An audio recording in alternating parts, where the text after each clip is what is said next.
We'll begin with the current fuel scarcity plaguing the nation. This week, the federal government of Nigeria announced that it began a 15-day emergency fuel supply to ensure the commodity circulates across the length and breadth of the country.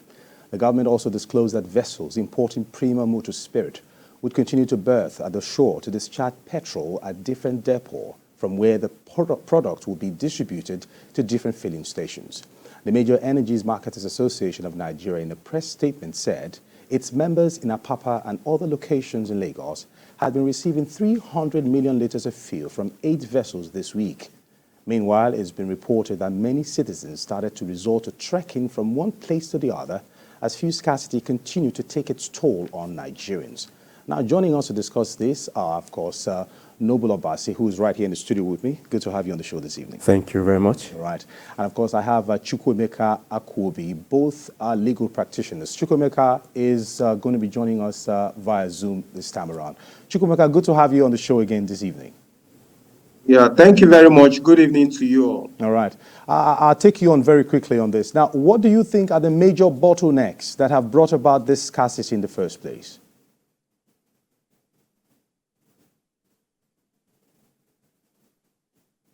Hello, Chukwuemeka, can you hear me?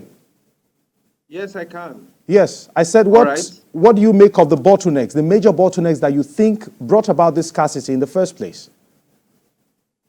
Okay, so the scarcity in Nigeria has become an endemic problem. Obviously, it's clear that more often than not, over time, we see the scarcity of PMS resurface, even after the government, takes effort towards ensuring the distribution of petrol towards the nook and crannies of the country.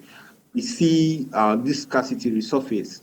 However, I think the scarcity we are facing, or we've perennially faced in our country, can be attributed to basically issues of corruption within the petrol marketing and distribution space and insincerity of purpose. Corruption, and when I say corruption, what do I mean by that? Now, the scarcity we face in our country can be said to be basically a result of people who create artificial situations of scarcity, particularly the marketers of PMS and the distributive chain. There is no doubt that this phantom scarcity that they create is basically as a result of maybe for personal gains and, just to enrich themselves and all that. But then again, over and above the scarcity we are facing, there is a need for government to take drastic steps, and not just the reactionary approach we are seeing of distributing PMS whenever there is this scarcity. There is a need for government to, champion the cause of diversifying our heavily reliant economy from being heavily reliant on fuel to being reliant on other energy sources. So this would, generally in turn affect the issue of demand within the sector. Insincerity on the part of government, because you have a situation where the government, the Department of Petroleum Resources, the FCCPC are not living up to expectations in ensuring that those marketers who are creating this phantom scarcity are, are gotten and, prevailed upon. All right, Chukwuemeka, you might want to hold your thought there a bit. All right, quickly. Noble Abbas, very quickly. Now, there have been arguments. Now, the NNPC hasn't been really transparent with information regarding the sector.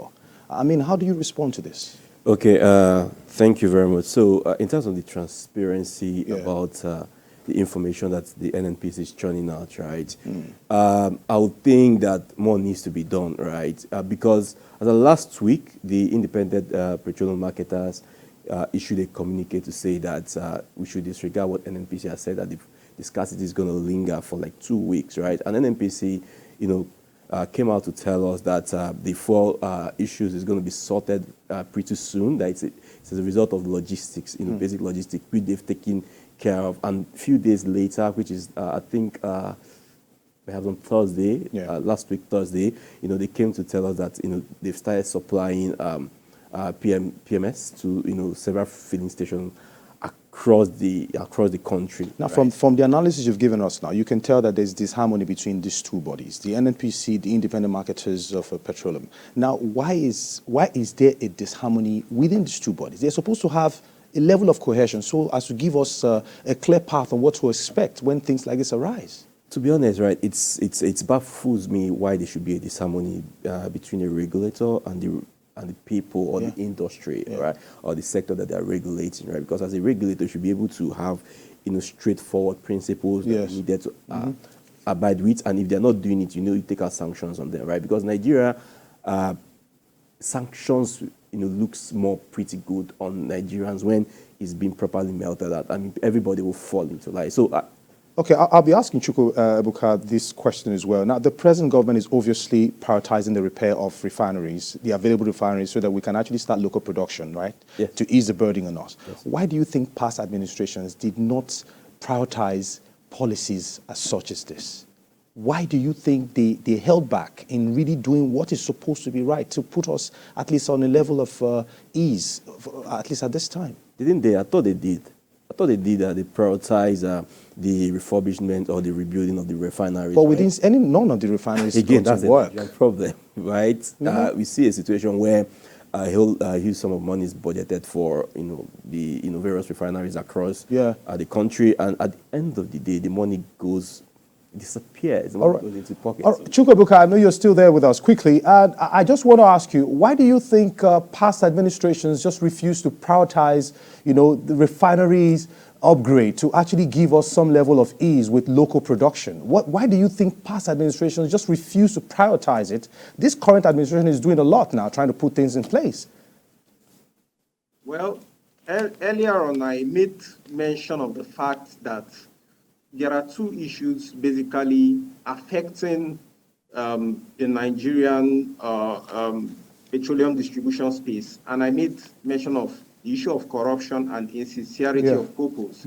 Corruption traceable to the question you just asked, that why is it that despite the efforts by previous administrations, we have not been able to see our refineries functioning? The truth of the matter is that yes, we cannot outrightly say that the previous administrations did not make efforts towards ensuring the functioning of our refineries. As a matter of fact, I believe that during the last administration, there was talks about, revamping the Port Harcourt refinery, and I believe the Kaduna refinery, and also talks about giving licenses to new modular refineries. Because while we talk about the issue of fixing our refineries, there is a need to also incorporate people who want to enter into the industry, into the sector, by giving licenses to these modular refineries. So I believe that previous administrations had done their bit. But then again, just like every other sector within the Nigerian space, the perennial issue of corruption always meets up and then ensures that we do not make progress. And so I feel the answer is just basically the issue of corruption and insincerity of purpose, the lack of the political will to ensure that things are achieved and things are done. That's basically the reason why we are at the position where we find ourselves. All right, now we take a timeout now, and Newsweek continues in a moment. Stay with us.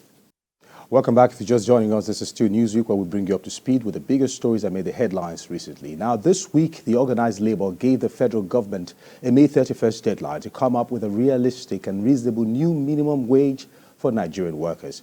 Labour made this known during the Workers' Day celebrations at the Eagle Square. The president of the Nigeria Labour Congress, NLC, Joe Ajero, and his counterpart in the Trade Union Congress, TUC, Festus Osifo, have insisted that a new living wage of 615,000 naira be swiftly approved by the President Bola Tinubu administration before the end of May.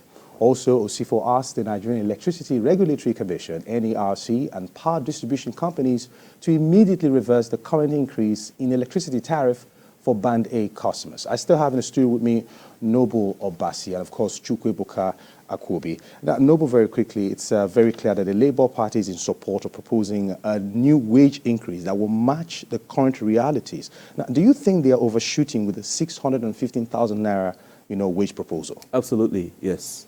Okay. 615,000 naira minimum wage. How so? So? A whole lot, right? That's a whole lot of money. I feel that they're overshooting, right? I mean, I understand there are legitimate reasons for asking the federal government to review the earlier 35% increase, right? Yeah. I totally understand that inflationary effects have taken over, the basic necessities, amenities that we, require in Nigeria. However, 615,000 naira, that's too much. All right, Chukwuebuka, very quickly. Now, the new minimum wage that the Labour Party is proposing is 615,000 naira. Now, it's understandable that when you hear this amount, you feel a bit disturbed about it. But then there are arguments from different quarters that the National Assembly should not be quick to shoot down this kind of idea because it happens to affect the common man, owing to the fact that they also get fat checks and they also get paid a whole lot of money. And when it comes to the issue of the common man, they always find a way to make it look like it's not realistic. Because with the current things happening now, the Labour Party has been able to break down, the NLC rather, has been able to break down the whole, situation to tell us, look, this 615,000 naira is the most ideal minimum wage that should at least come into play. What do you make of this whole conversation? Okay, well, I feel that there is a need for us to understand that when we talk about labor reforms, it should not just be restricted to an upward increase in the living wage. Of course, everyone agrees that the need for an upward improvement of the current minimum wage to a living wage is long overdue, no doubt.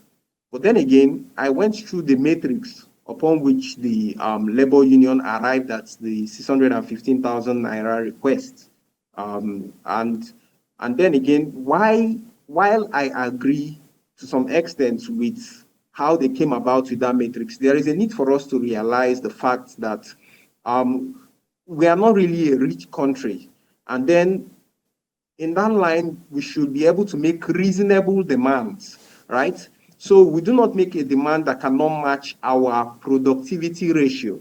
So while Labour is saying pay us 615,000 naira, they should be able to contemplate a situation where the labor workforce should be able to churn out a productivity rate that will necessarily necessitate that amount of wage being paid. On the other hand, we should also look at the fact that labor should be careful not to coerce the government into granting a wage or maybe signing a wage into law that they will not implement in the long run. The truth of the matter is that as it stands now, a lot of states are still even grappling with paying the 30,000 naira minimum wage that was signed into law in 2019. And then when you're proposing a new minimum wage of a figure of that amount, then it becomes a situation that is, I don't know, to say the least, laughable. I think what should be of utmost importance is the fact that the sincerity of the government, that oneness of purpose towards ensuring that whatever figure is arrived at, the government sticks, abides, and implements it should be of utmost importance over and above reeling out figures or giving the government an ultimatum, to which, yes, ultimatums are nice. And the reason we have labor unions, which, of course, trade unions, which are pressure groups, is to ensure that they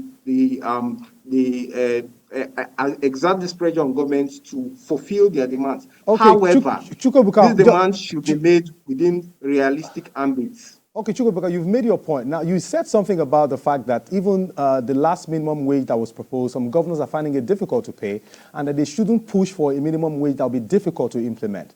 But I'm not trying to put you on the hot seat here, though, but what would be realistic from the figures and the calculations you have made on your own? What realistic figure do you think the NLC should be discussing instead of the 615,000 naira? All right. During the May Day celebrations, the Honorable Minister of Labour made reference to the fact that the tripartite committee inaugurated by the federal government is currently gathering its thoughts and informations. And then when they arrive at a report, I feel that the report which they will arrive at will be one that will be reasonable to be adopted by the federal government. The truth of the matter is that I went through the matrix, the yardstick, the calculation upon which the labor unions arrived at the figure. Yes, I might say that going through it looks reasonable. However, in the current reality of our economic situation, is it something we can afford? Is it something the states can afford? Because ordinarily, when we have a new minimum wage, the states will naturally follow suit. So even if the federal government can afford to pay that amount, can the states afford to pay that amount? These are states, like we've agreed, that are grappling with the last figure, that the current minimum wage. So let's just wait for the outcome of the report of the tripartite committee, and then we can make progress on that. All right, thank you, Chukwuebuka. Even though you were so slicky there with that response, it's all right. And finally on the show, a federal high court sitting in Kano has granted an interim order restraining the National Electricity Regulatory Commission, NERC, from implementing a hike in electricity tariff for Band A customers in the state. The court directed Kano Electricity Distribution PLC KEDCO to discontinue the implementation of the tariff increase from 76 naira 54 kobo per kilowatts to 225 naira per kilowatts. Now, Justice Abdullahi Mohammed Liman, who granted the order, also directed NERC and KEDCO to stop taking any step pending hearing and determination of a motion on notice filed by the applicants. Justice Liman also restrained NERC and KEDCO from intimidating or threatening to disconnect the applicants from electricity supply for non-acceptance of the April 2024 supplementary order pending a hearing in the substantive suit. And of course, the court order followed hearing of a motion of ex parte moved by the counsel for the applicants, Abubakar Balarabe Mahmood and Yahaya Isa Abdul Karim, supported by an affidavit sworn to one engineer Aliu Jibrin Abdullahi. Of course, Noble Abassi is still here with me. Now, very quickly, the court has stopped the NERC and KEDCO from implementing an electricity tariff hike. Now, what's your observation in all of this? What's your response? Again, I think the court is within their right to do what the prayers that the petitioners have sought them, have sought from them rather. Yes, I understand the particular situation of what's currently going on in the country, right? There's inflation, the prices of things are going up, and hey, Band A, 75 to 225 naira. That's a whole lot. Now, considering that, we understand that people are complaining that even the power supply company are not even giving the power. Yes. But now you're coming with a price hike. But they have come with the promise that, look, when you pay this price hike, you are going to get a constant power supply. I mean, do you think that is a sincerity of purpose from the electricity holders? No, I don't think so, right? I think, first of all, if you need them to pay, you need to convince them on the need to pay that sum of money, right? That, you need to convince them exactly to pay that amount of money, right? So they were initially paying about 75 and they're not getting the value for that, and you want to increase it to 2025. Convince me on how I should be able to pay 225, per kilowatt for a service which was initially 75 that I did not get a value for. It's because it's a fast one, right? It's going to be a very hard one, for them to really push consumers to pay. All right. Chukwuebuka, very quickly. Now, was there a need for the tariff increase in the first place? Okay. Well, I believe that the National Electricity Regulatory Commission embarked on that increase on the basis of certain metrics of production.